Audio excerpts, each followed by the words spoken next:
Halo guys, di video kali ini admin akan membahas sebuah cerpen romantis yang berjudul Pesona Aerea Kairunisa. Oke, langsung saja kita mulai dari part 1. Sebuah mobil Lexus hitam dikendarai oleh seorang CEO begitu cepat. Bahkan kecepatannya di atas rata-rata saat melaju di jalan tol yang terlihat cukup sepi, karena jalan ini biasa ramai ketika hari libur. Seorang wanita parubaya berpenampilan modis duduk di kursi belakang memeluk suaminya dengan erat. Sang suami berusaha menenangkan istrinya yang ketakutan karena putra sulung dari pasangan suami istri itu mengendarai kendaraan dengan sangat cepat, membuat tubuh mereka ikut bergerak ke kiri dan ke kanan di setiap tikungan yang dilewati. Sang supir yang sedang menahan emosi tak sadar jika ia sedang melajukan kendaraannya dalam kecepatan di atas rata-rata. Namun, di tengah sebuah jalan yang cukup terjal dan banyak jurang, tampak 3 mobil berhenti dan beberapa orang melihat ke arah jurang. Mobil Lexus hitam itu ikut menepi dikarenakan jalanan sedikit macet, lalu penumpang dari mobil itu ikut turun. Ternyata, baru saja terjadi kecelakaan tunggal. Sebuah mobil masuk ke jurang, namun terdapat satu orang yang sedang berusaha menyelamatkan dirinya dengan bergantung di sebuah akar. Lelaki itu tampak penuh dengan keringat di wajahnya. Lelaki itu mengenakan pakaian pengantin berwarna putih, namun jas putih yang dikenakan pun telah kotor karena tanah yang berada di tebing jurang itu. Beberapa lelaki di sana hanya melihat ke arah lelaki berpakaian pengantin itu, tanpa ada yang berusaha membantunya. Lebih miris lagi, beberapa dari mereka hanya sibuk merekam kejadian. Pengemudi mobil Lexus tadi dengan cepat membuka jas hitam yang ia kenakan dan ikat pinggang yang melilit di pinggangnya, lalu turun ke tepi jurang. Lelaki bertubuh atletis itu mengelurkan ikat pinggang tadi ke arah berbaju pengantin putih itu. "Pegang ikat pinggang ini, aku akan menangkapmu." Lelaki yang bernama Bram melemparkan ikat pinggang ke lelaki yang masih bergelayut di tepi jurang dengan kedua tangannya berpegangan pada ujung sebuah akar pohon yang cukup besar. "Cepat, pegang ikat pinggang ini dengan satu tanganmu. Aku akan mengangkatmu." Kembali Bram memberi arahan kepada pria berbaju pengantin. Setelah satu tangan pria itu mampu menggapai ikat pinggang dengan tangan kanan, seketika tubuhnya terasa sedikit tertarik ke atas. Naas, sebuah pijakan Bram membuat lelaki yang berhidung mancung itu sedikit terperosok dari pijakan dan pegangannya. "Bram!" Suara wanita parubaya yang dari tadi melihat sang putra sulung hampir ikut terperosok ke dalam jurang berteriak histeris. Tampak satu lelaki muda berkacamata mengikat pinggang Bram dengan jaketnya dan menahan tubuh Bram dari tepi jurang dan berpegang pada sebuah pohon beringin. Bram kembali menarik lelaki berbaju pengantin melalui ikat pinggangnya. Hampir sampai lelaki itu ke arah Bram, namun lelaki yang berbaju pengantin putih itu berhenti menggerakkan tangannya ke atas ikat pinggang. Lelaki berbaju pengantin putih malah menangis terseduh-seduh, hal yang memicu kemarahan Bram yang sedari tadi berusaha menyelamatkan lelaki itu. Bahkan tangannya terlihat lecet karena menggenggam erat ikat pinggang. "Hei, berhenti menangis, cepat naik. Jika tidak, kami juga akan terperosok bersamamu ke bawah sana." Suara Bram terdengar sangat kesal dan menggema di tepi jurang. Lelaki yang tadi menangis mendongakkan kepala melihat ke arah Bram. Lalu, satu tangan yang ia masukkan ke dalam jas putihnya, ia ulurkan pada Bram. Sebuah kotak merah ia berikan pada Bram. Bram memegang tangan lelaki itu dengan kedua tangannya. Bram berusaha menarik lelaki itu ke atas. Peluh di keningnya mengalir begitu deras, dan otot-otot di lengannya pun mengeras ketika Bram hampir berhasil menarik lelaki itu ke atas. Namun karena tepi jurang itu yang sedikit basah kembali, tanah yang dipijak Bram terperosok. Suara orang dari atas yang sedang menyaksikan penyelamatan itu.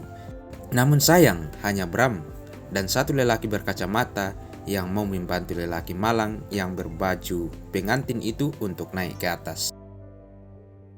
Semua menangis melihat lelaki itu makin pucat. Satu tangannya terlepas dari genggaman Bram. Mata Bram dan lelaki itu saling menatap. Lelaki itu seolah-olah tahu bahwa dirinya telah lelah berjuang untuk naik ke atas. Tenaga yang ia miliki telah habis terkuras karena hampir 1 jam bergelayut di ujung akar kayu. Kini ia mulai menyerah dan melemah.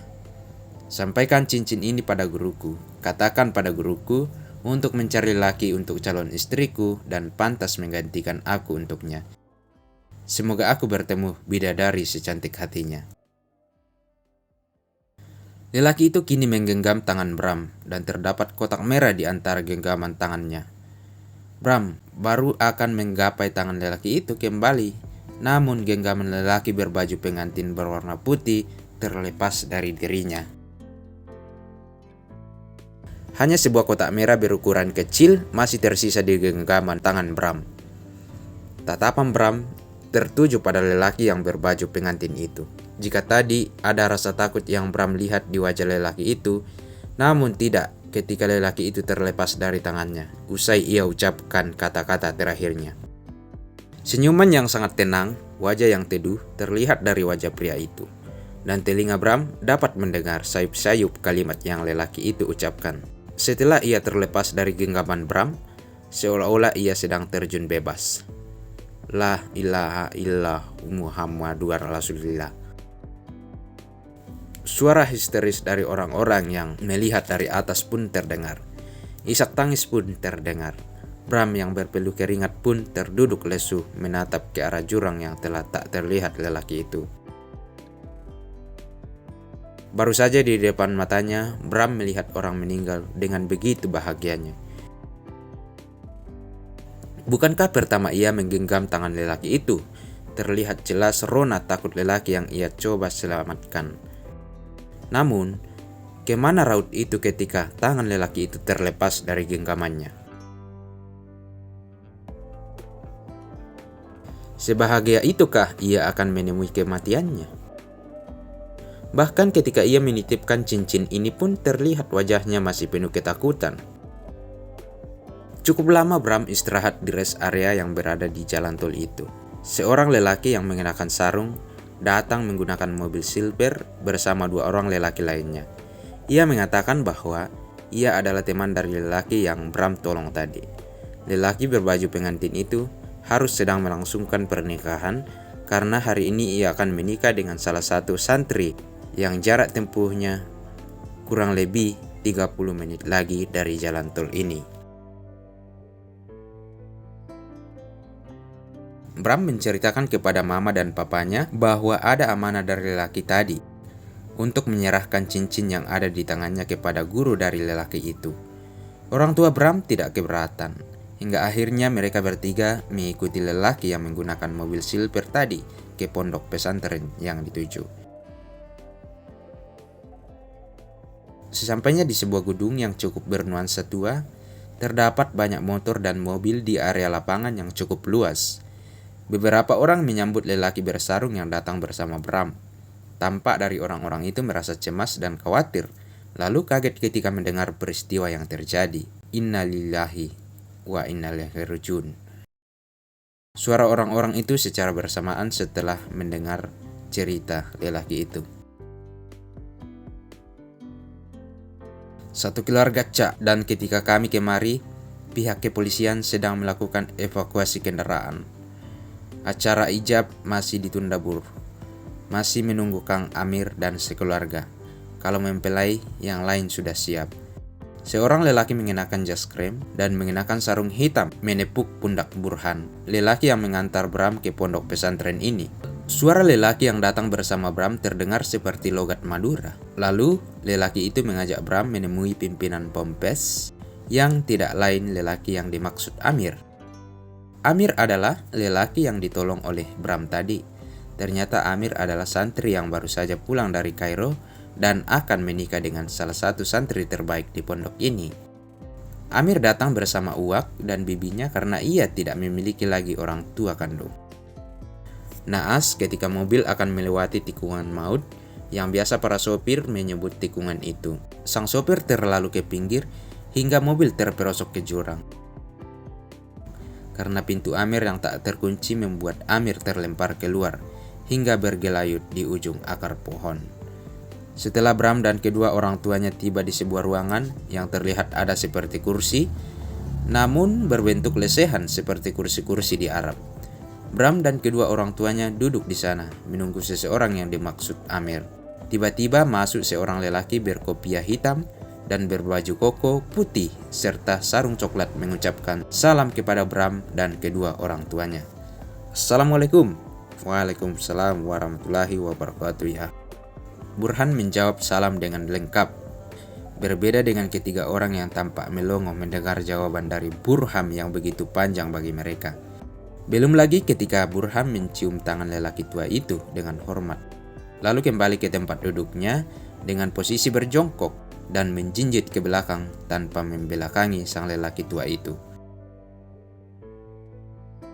Hal yang aneh bagi keluarga Pak Erlangga. Bahkan ketika lelaki tua itu menyalimi Pak Erlangga.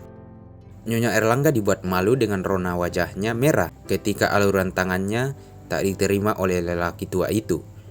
Lelaki tua itu lebih memilih menangkupkan kedua tangannya di depan dada. Silahkan duduk. Burhan menjelaskan maksud dan tujuan Pak Erlangga dan Bram menemui pimpinan pondok pesantren itu. Ini Pak, cincin yang diberikan oleh almarhum tadi. Coba kemari, berikan padaku. Suara khas lelaki tua yang cukup serak terdengar dari pria berkopiah hitam itu.